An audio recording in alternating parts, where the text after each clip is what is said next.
Bonjour et bienvenue sur Les Anges en parlent. Aujourd'hui, je suis très enthousiaste car j'ai invité Jean-Christophe du site thecoeffect.com pour vous parler d'un champignon, le Yamabu shiitake, plus connu sous la crinière de lion.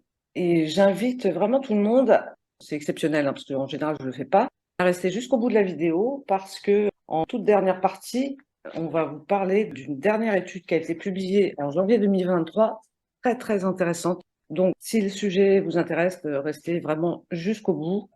Bonjour Jean-Christophe, j'espère que Bonjour tu vas Elisabeth. bien, je suis ravie de t'accueillir.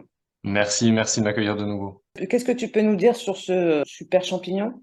Alors, eh bien déjà, on va faire une petite présentation sur ce que c'est en fait les champignons médicinaux. Les champignons médicinaux, c'est pas du tout des champignons hallucinogènes, au contraire, quand on entend médicinal, c'est qu'ils ont des vertus au niveau de la santé. En gros, on a 15 000 champignons qui ont été recensés dans le monde et il y en aurait 650 avec des bénéfices.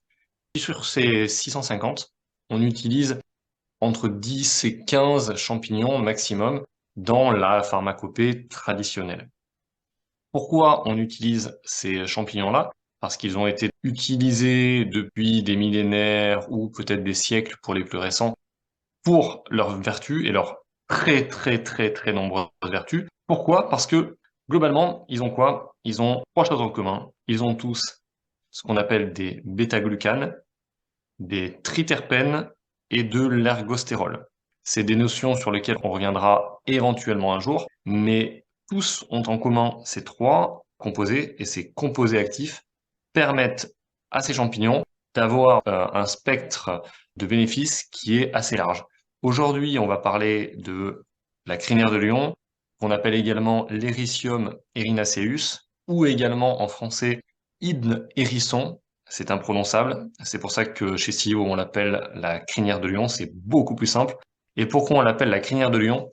C'est parce que, comme vous pourrez peut-être le voir à l'image, c'est un champignon avec plein de filaments blancs et que les Chinois, avec leur poésie naturelle, ont appelé crinière de lion parce qu'il leur faisait penser à cet animal.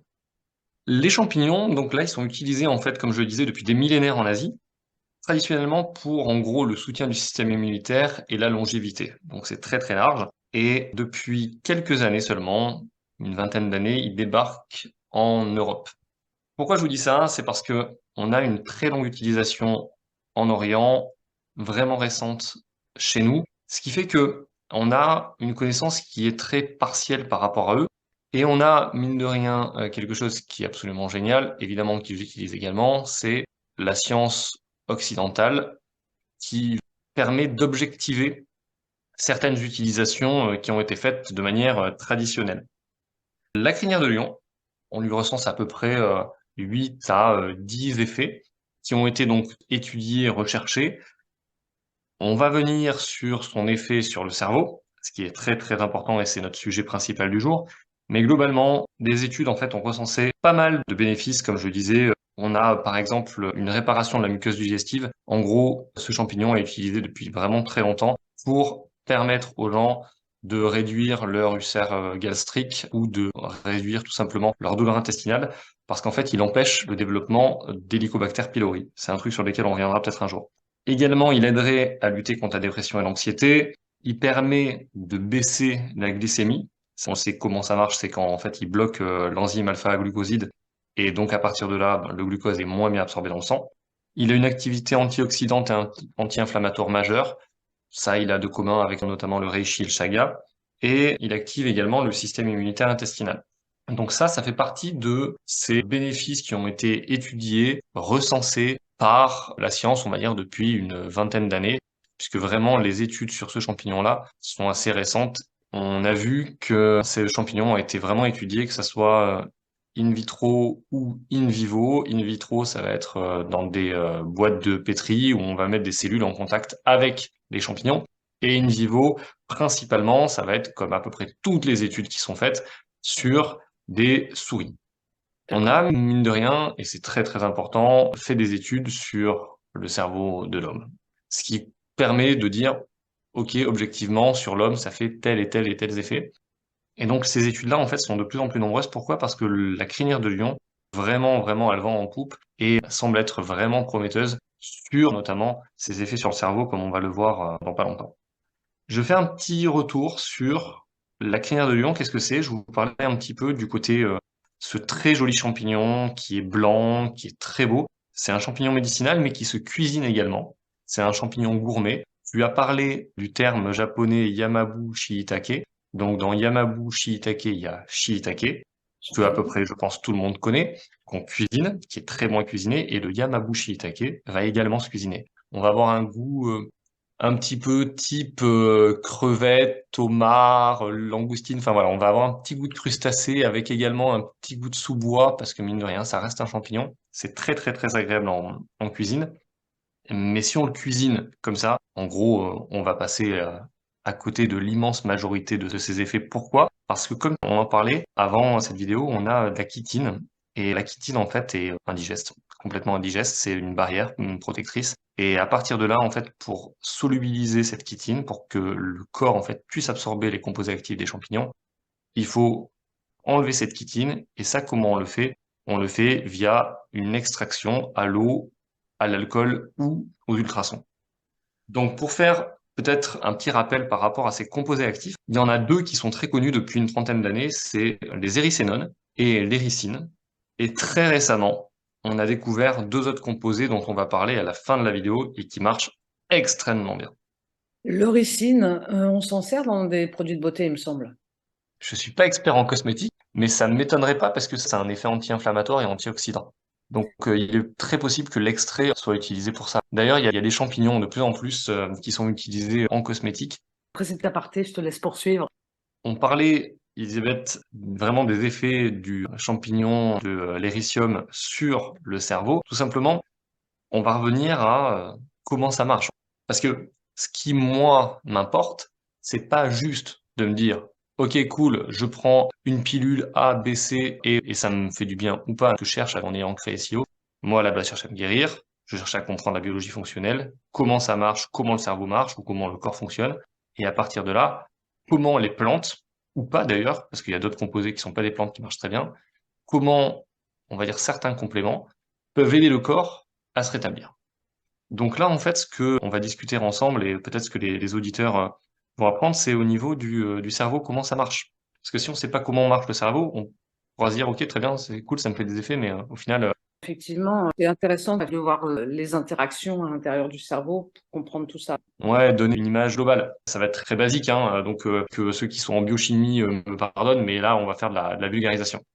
En gros, le cerveau, il est composé de quoi? On le sait tous, il est composé de neurones. Des neurones, il y en a entre 80 et 100 milliards dans le cerveau. Il y en a environ 500 millions dans l'intestin. C'est pour ça qu'on dit que l'intestin est le deuxième cerveau, et à raison, parce que c'est le deuxième organe qui contient le plus de neurones. Et ensuite, quel est le troisième organe qui contient également un certain nombre de neurones? C'est le cœur. Et quand le Petit Prince disait on ne voit bien qu'avec le cœur, le reste est Essentiel. invisible pour les yeux, je crois quelque chose comme ça, et ben finalement il avait pas tort parce qu'on en a 40 000 dans le cœur. Donc ces neurones vont transmettre une information. Sans information, ben, on est mort. Tout simplement, on vit pas, on végète. Je crois qu'on recense que deux organismes vivants qui n'ont pas de neurones, à savoir les éponges et un autre organisme extrêmement basique. Donc même, on va dire, le plus basique des êtres vivants a des neurones.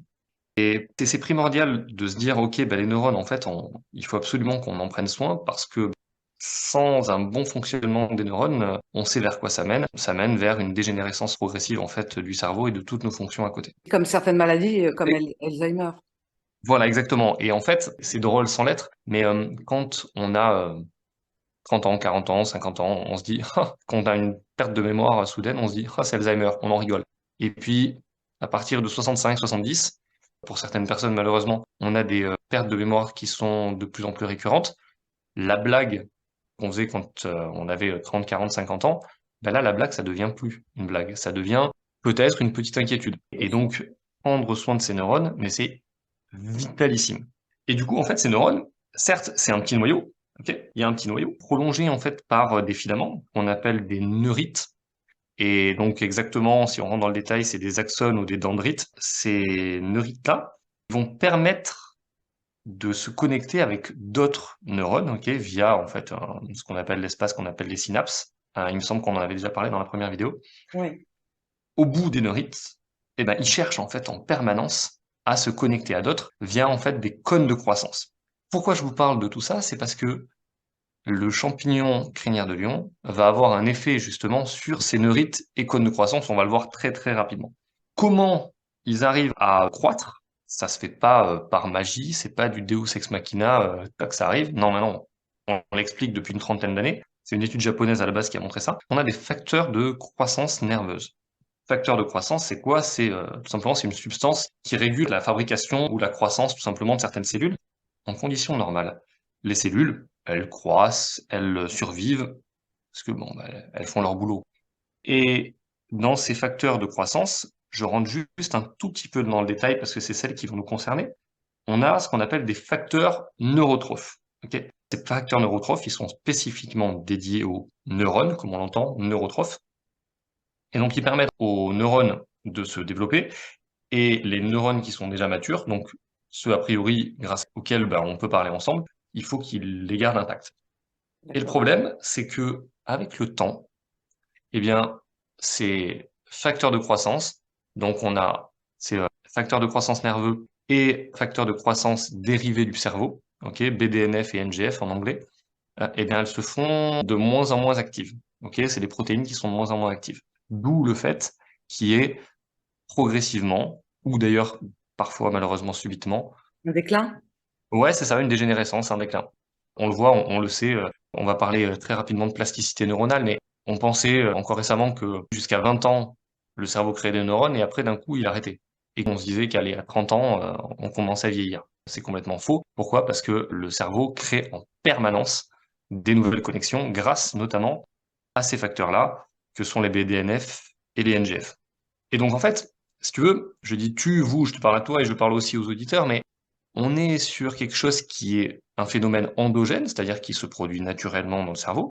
Donc on se dit, a priori, si ça se produit naturellement, pourquoi aller chercher ailleurs? Ben en fait, tout simplement, c'est ce qu'on disait, c'est que on a ces protéines-là qui sont de moins en moins efficaces. Et pour garder, on va dire, une santé neuronale optimale, ben on va avoir besoin de chercher ces fameux facteurs de croissance ailleurs. On a testé, quand je dis on, évidemment, c'est les scientifiques, ont testé, ont tenté de reproduire ces facteurs de croissance de manière chimique.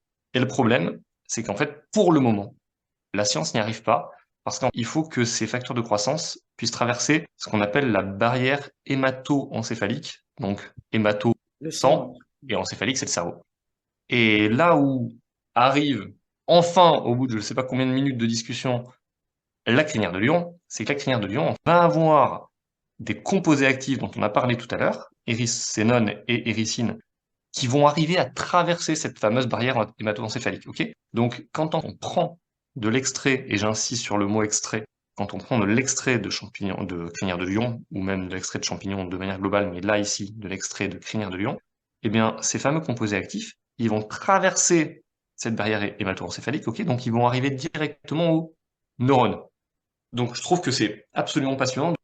Est-ce que ça nous rend plus intelligents? C'est une grande question parce que qu'est-ce que l'intelligence? Et on n'y répondra pas, je crois, aujourd'hui. On serait incapable. Mais c'est de se dire, OK, eh ben, en fait, on sait que les neurones, tout simplement, communiquent entre eux, que avec l'âge, on a une moins bonne communication de ces neurones entre eux pour plein de raisons, et notamment la baisse de ces créations, en fait, de protéines qui permettent la croissance des neurites, en tout cas. Et à partir de là, si on veut conserver une santé optimale, on peut faire du Scrabble, ça marche. On peut faire plein de trucs pour la mémoire, mais on peut également prendre la crinière de lion pour le cerveau. Est-ce que là je suis clair pour le moment? Pour moi, c'est parfaitement clair, oui, oui. Super.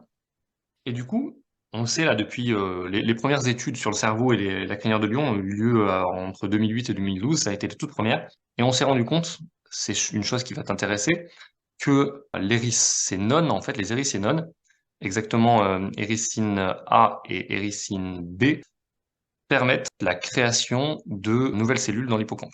Elles augmentent en fait la création de nouvelles cellules dans l'hippocampe, et l'hippocampe, c'est à part un animal, c'est le centre en fait de la mémoire du cerveau.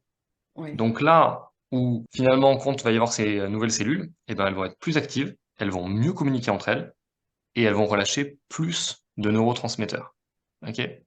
Donc oui. on va avoir un cerveau et des cellules au niveau de l'hippocampe qui vont être plus actifs. Cool, ça sort une sorte de bain de jouvence. C'est un cerveau optimisé. Exactement. Ça permet l'optimisation du cerveau. Je trouve que le terme est très très très juste. Et également, via un autre composé qu'on appelle les érinacines, elle pourrait aider les cellules à vivre plus longtemps, tout simplement en bloquant l'enzyme responsable de l'inflammation du cerveau. Donc on en parlait tout à l'heure, c'est un rôle anti-inflammatoire, mais ça a justement un rôle anti-inflammatoire au niveau du cerveau via l'arrêt, on va dire, via le blocage de cette enzyme. Je trouve que c'est passionnant, ça crée des nouvelles cellules et ça empêche l'inflammation. Ça peut empêcher, par exemple, les AVC, c'est une forme d'inflammation. Alors, moi je parlerai pas d'empêcher les AVC, Ça prévient. clairement, Mm. mais prévenir, Ouais. évidemment. Enfin, je dis évidemment, attention, je prends des pincettes, hein. C'est-à-dire que tout ce que je dis, c'est basé sur des études. Est-ce qu'il y a une étude qui dit et qui affirme que ça retarde les AVC? Personne ne le dit de manière aussi catégorique. En tout cas, D'accord. très clairement, ça a une action là-dessus. C'est pour ça qu'en fait, je parle de tout ce détail. Je prends pas de raccourci. Pourquoi? Parce qu'en se disant, tiens, ok, ça marche de telle manière que toi, typiquement, ou un auditeur, Oui, euh, j'en réduis. Mm. va faire exactement ah ouais, mais attends. En fait, si ça réduit l'inflammation dans le cerveau, ça peut avoir un effet sur, par exemple, les AVC. Et c'est là où c'est passionnant parce que ça ouvre le champ des possibles. Et maintenant, ça va être aux chercheurs, s'ils le souhaitent, de continuer à explorer cette voie. Du coup, on en vient à ce que tu disais par rapport à l'étude qui est absolument passionnante. Je suis absolument certain qu'en France, ou en tout cas dans le domaine francophone, on est les premiers à en parler. Il y a une étude par l'université du Queensland qui a été publiée dans le Journal of Neurochemistry en janvier 2023, donc le 20 janvier 2023 exactement. On est en mars 2023, qui démontre comment la crinière de lion marche sur le cerveau via ce qu'on a vu, le premier composé, les érythénones, via le deuxième composé, les érinacines, et également, ils ont mis à jour en fait deux autres composés. Je vais donner le nom, ça sera relâché, on va dire, sur le net. C'est du NDPIH et de la corallocine. Ces deux composés actifs vont permettre quoi? On parlait de neurites tout à l'heure. Ils vont augmenter la croissance des neurites. Donc les neurites, c'est les fameux filaments, ok, qui permettent aux neurones de mieux connecter entre eux. Donc ils vont augmenter la croissance des neurites, ce qui va finalement augmenter le nombre de connexions dans le cerveau. Également, ils vont augmenter la taille des cônes de croissance, ces fameuses extrémités des neurites, qui vont permettre du coup également une meilleure connexion dans le cerveau, ok, des neurones entre eux. Oui. Et également, ils ont montré que l'extrait de crinière de lion permet une augmentation de la mémoire de reconnaissance. Ça, on le savait déjà. Mémoire de reconnaissance, ça veut dire quoi? C'est de la mémoire à court terme. C'est des phénomènes où on se dit, tiens, tu me dis quelque chose, tu me donnes un numéro de téléphone, par exemple. Normalement, on l'oublie instantanément. Et ben là, a priori, j'aurais plus de chances de m'en souvenir. Je fais un trajet en voiture. Quelques jours après, je refais le même. Normalement, mon cerveau, vu qu'il capte mieux les informations et qu'il les transmet mieux, eh bien, je vais pouvoir être capable d'avoir soit zéro besoin de mon GPS, soit en tout cas beaucoup moins. C'est du cas pratique, Oui. mais on peut l'extrapoler sur plein de choses. C'est-à-dire qu'un étudiant qui va avoir un cerveau qui va très très bien fonctionner, en termes d'apprentissage, ça va être beaucoup plus facile. C'est des petites choses comme ça sur lesquelles ça peut marcher. Sur la lecture, c'est bien aussi parce que combien de fois on retient que 10% d'un bouquin qu'on lit, peut-être que là, ça va augmenter à 20%, non? J'aimerais bien faire des stats comme ça, mais en tout cas, c'est sûr qu'il y a une augmentation qui est prouvée, qui est documentée. Et ça, alors c'est une petite histoire personnelle, j'en aurais plein à raconter, que ça soit perso ou de clients. Mais vu que j'aime pas raconter en général celle des clients, je vais raconter quelque chose qui me touche. C'est qu'il y a donc mon père, qui est absolument pas consommateur de compléments alimentaires, qui va bien. Il a 66 ans. Il est super en forme, il fait du sport, il est actif, il est président d'une association. Enfin voilà, c'est le retraité actif qui fait plein de choses sauf être devant sa télé. Et en mois de novembre, il me dit, bon écoute, je sens que ma mémoire à court terme, elle diminue. Alors qu'encore une fois, il mange bien, enfin voilà, je signe pour être comme lui à son âge. Et là, je me dis, bah tiens, j'ai ça, prends. A priori, il y croit pas. C'est pas du tout son truc. Il a jamais pris de médicaments, jamais pris de compléments. Voilà. Et là, il m'appelle il y a un mois, donc 2 mois après avoir commencé à prendre les champignons. Il me dit, écoute, je sais pas ce que ça fait ton truc, mais je me sens beaucoup mieux, je cherche beaucoup moins mes mots, et je me rappelle de beaucoup plus de choses. Donc pourquoi ça me touche? C'est parce que sans avoir cherché à convaincre, sans avoir essayé de faire un effet placebo, c'est de se dire, ben, quelqu'un qu'on connaît, quelqu'un qu'on aime, va mieux en quelques semaines. Et c'est là où ça devient génial, c'est que on a des produits qui sont complètement naturels, qui permettent de faire une foule de choses qu'on en avait vues au début, et qui ont des effets qui se voient, qui se ressentent. Oui, Il y a plein de compléments alimentaires, j'en suis persuadé, qui marchent, mais si par exemple le jour où on va prendre, je sais pas moi, un complément de multivitamines, de vitamine B, qui vont être de bonne facture, est-ce qu'on va les ressentir? Je suis pas certain. Par contre, la mémoire, on est d'accord, Elisabeth, on a tous bien des sûr. petits problèmes de mémoire et qui vont malheureusement croissant avec le temps et on sait pourquoi. Et c'est de se dire, bah, la mémoire, c'est quelque chose qu'on utilise tout le temps, tout le temps, tout le temps.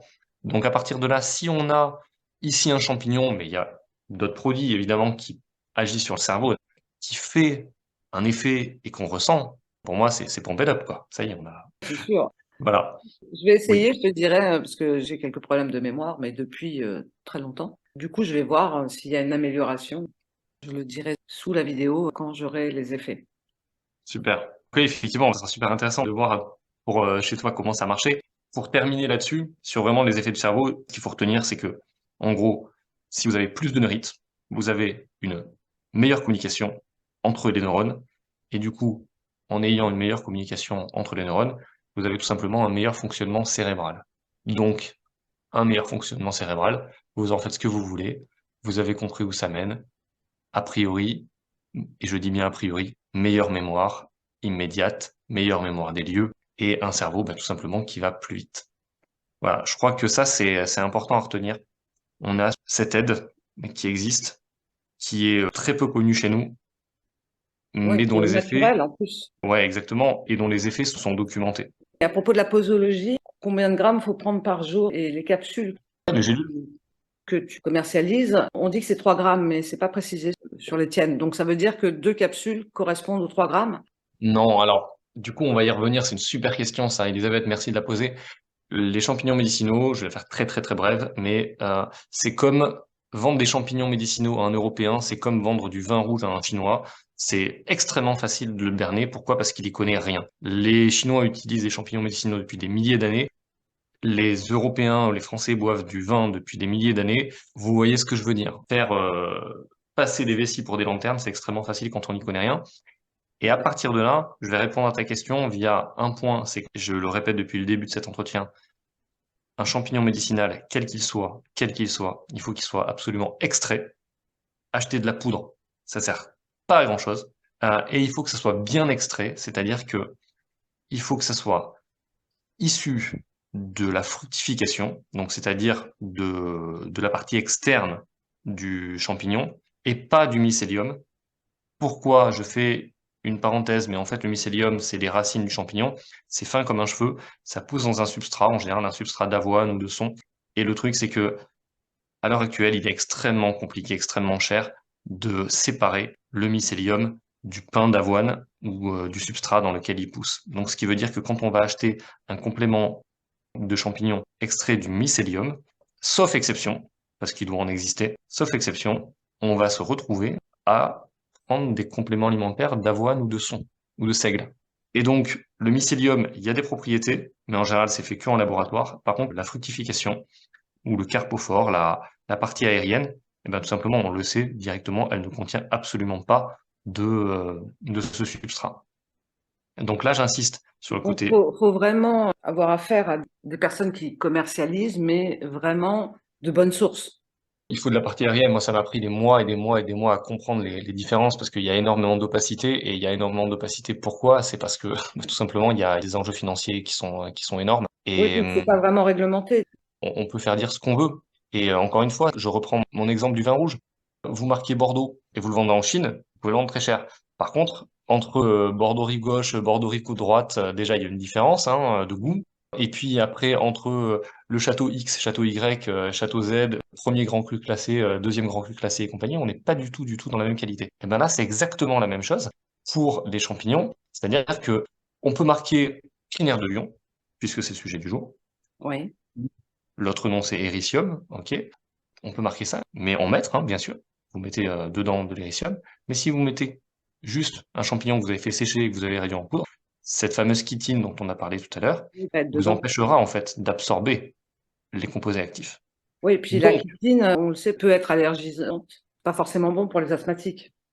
notamment pour les gens qui réagissent effectivement aux crustacés, il faudrait qu'ils fassent attention, mais c'est là où je vais mettre une sorte de, pas un petit bémol, mais c'est que déjà, il y en a extrêmement peu. On a des gélules, en tout cas chez Sio, on a des gélules qui font 270 mg. Et cette chitine-là, en fait, elle est solubilisée. Donc ça veut dire que l'immense majorité de la chitine qui est présente dans le champignon, elle va être extraite. Donc, en gros, elle va être dégagée. Pourquoi? Parce que c'était mon dernier point par rapport à, il y a marqué qu'il faut prendre 3 grammes. 3 grammes d'extrait, c'est énorme. 3 grammes de poudre, c'est peu. Et quand on extrait, ça veut dire quoi? Ça veut dire que on Concentré. arrive. Alors, c'est un concentré, exactement. Moi, pendant longtemps, j'ai cru que l'extrait, ça voulait dire qu'il en restait très peu. Non, c'est faux. C'est qu'en fait, on concentre les composés actifs. Et il y a plusieurs manières d'avoir des extraits. Je le fais très bref parce que j'ai pas envie d'embêter les gens avec ça, mais vous avez un extrait à queue, ou vous avez un extrait soit à l'alcool, soit aux ultrasons. Nous, chez Sion, on utilise un extrait aux ultrasons. Nos champignons, ils viennent de Finlande. Je pense que c'est vraiment le top de la qualité mondiale. Et on a cette extraction qui va permettre d'avoir d'un côté certains composés actifs avec de l'eau, avec des ultrasons d'autres composés actifs, ce qui veut dire qu'en fait, pour revenir à cette histoire de chitine, ben, il y en aura très peu puisque elle va dégager, tout simplement. Et pour revenir aux 3 grammes, si vous avez un extrait qui est suffisamment puissant, c'est-à-dire vraiment extrait, eh bien, nous, il y a, du coup, ça fait 540 mg, mais ça pourrait faire 500. Pour de l'entretien, 500 mg en extrait suffisent. D'accord. Ce que j'aime bien chez toi, c'est que au-delà de vendre des produits, hein, tu fais en sorte de savoir d'où ils viennent, comment ils sont extraits. Tu ne fais pas que les vendre. Il y a vraiment une recherche derrière d'avoir le meilleur produit, le plus fiable, le plus intéressant. Je tenais à te le dire parce que, soit pour le Shilajit, on avait fait une vidéo, que pour ce produit-là, je sens vraiment ta recherche, même toutes les études que tu lis. Il y a vraiment une recherche d'apporter le meilleur sur le marché. C'est vraiment super. Et voilà, il va falloir qu'on fasse d'autres vidéos sur d'autres de tes produits parce que ça répond vraiment à une question, à une demande, à un besoin. La mémoire, qu'on ait 20 ans ou qu'on ait 50 ou 70, c'est un souci que tout le monde, à un moment donné ou un autre, va être confronté. Et, merci Elisabeth, parce que justement, je rebondis et termine pour moi là-dessus, c'est ce côté sourcing. Déjà, je travaille que avec les producteurs en direct parce que eux savent exactement leurs produits, c'est pas passé dans d'autres mains, ils savent comment ils travaillent, ils peuvent me dire comment ils travaillent. Je pose énormément de questions. Et tout ça, pourquoi? C'est parce que à la base, moi, je suis le premier utilisateur de mes produits. Et quand je dis je, c'est mon épouse. Bon, le bébé, il est trop petit, mais je vais parler de mon père tout à l'heure, mais je pourrais parler de mon beau-père, je pourrais parler de ma mère, je pourrais parler de mes sœurs, je pourrais parler de mes belles-sœurs. Vraiment, à la base, je me suis pas dit, je vais créer une boîte de compléments alimentaires. Je me suis dit, je vais rechercher le mieux pour moi. Et une fois que ça avait été probant, une fois que ça avait marché sur moi, que bon, évidemment, j'avais lu toutes ces études avant d'acheter, et que ensuite, il y a eu des tests, puisque des tests familiaux, et je me suis dit, non, mais attends, il faut que j'en fasse profiter les autres. Et le fait que toi, tu aies cette démarche de dire, OK, je vais pas interviewer forcément un grand labo, parce que SIO, ça reste une vraiment petite société familiale.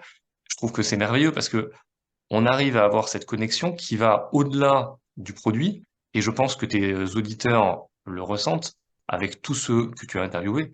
C'est qu'on est sur quelque chose qui est, on fait du lien humain, quoi. Oui. Et c'est là où ça devient merveilleux. Donc, merci à toi, Elisabeth. Eh bien, merci. Je pense qu'on a terminé. Tu as quelque chose à ajouter? Alors peut-être une dernière chose au niveau du dosage. Je te parlais de 500 mg qui sont bien. Ça suffit pour vraiment un entretien. 1 gramme, donc 4 gélules à peu près, pour avoir quelque chose de plus fort. Et surtout, en fait, tous les champignons médicinaux n'agissent pas en quelques jours, même si de temps en temps, en fait, on peut ressentir les premiers effets en quelques jours. Ça agit avec le temps. D'accord? C'est pour ça que chez nous, l'impôt, ça va faire 45 jours de prise, parce que les études, en général, elles ont lieu sur 3 à 6 semaines. C'est comme ça que ça agit. Pourquoi? Parce que quand on parlait, et je reviens une dernière fois sur les fameux facteurs de croissance nerveuse, Rome ne s'est pas construite en un jour, sauf à prendre une drogue très puissante. Les facteurs de croissance nerveuse ne vont pas se recréer du jour au lendemain. Le corps a besoin de temps, donc c'est une fameuse latence, pour se dire, bah, le champignon, il va parler au corps, et en fait, c'est pas le champignon qui va agir directement, hein, c'est le champignon qui va dire au corps, grâce à ses composés, Oui, tiens, bonhomme, il faut que tu recrées ça et ça et ça. On prend pas des facteurs de croissance nerveuse à la petite cuillère. Encore une fois, c'est le corps qui crée oui. ces composés qu'il a déjà. Donc, ça prend du temps. Il faut au minimum entre 3 et 6 semaines, je pense, avoir des résultats qui soient profonds. Et excuse-moi, mais 3 à 6 semaines, ça me semble pas long pour faire tout ce travail. Ce que je veux dire, il y a une dégénérescence qui se fait depuis des années et en 3 à 6 semaines, on peut commencer à obtenir des résultats. Moi, je trouve ça tout à fait correct en termes de temps. Tu fais bien de le souligner, c'est effectivement, c'est en 3 à 6 semaines, alors que la dégénérescence a pris 20 ans à se mettre en place. C'est court. Après, pour un traitement, enfin, j'aime pas parler de traitement parce que je vends pas des médicaments et je suis pas médecin. Oui, Mais pour une prise qui va durer, ça va être tout ce qui est médecine traditionnelle et tout ça, à peu près parle de 3 mois. d'accord. 3 à 6 semaines, c'est peu.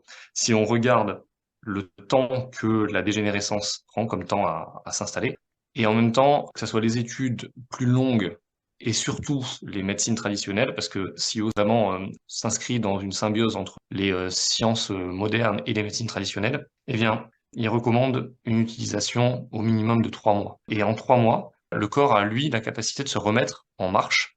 Est-ce pour autant que avec la crinière de lion, on va retrouver ses capacités cognitives de quand on avait 15 ans? Franchement, non. C'est pas quelque chose de miraculeux, mais c'est quelque chose qui marche et qui est une aide, je pense, appréciable. Très bien. Dernière question. Est-ce que on peut s'en servir d'entretien, je veux dire par là, de l'utiliser toute l'année?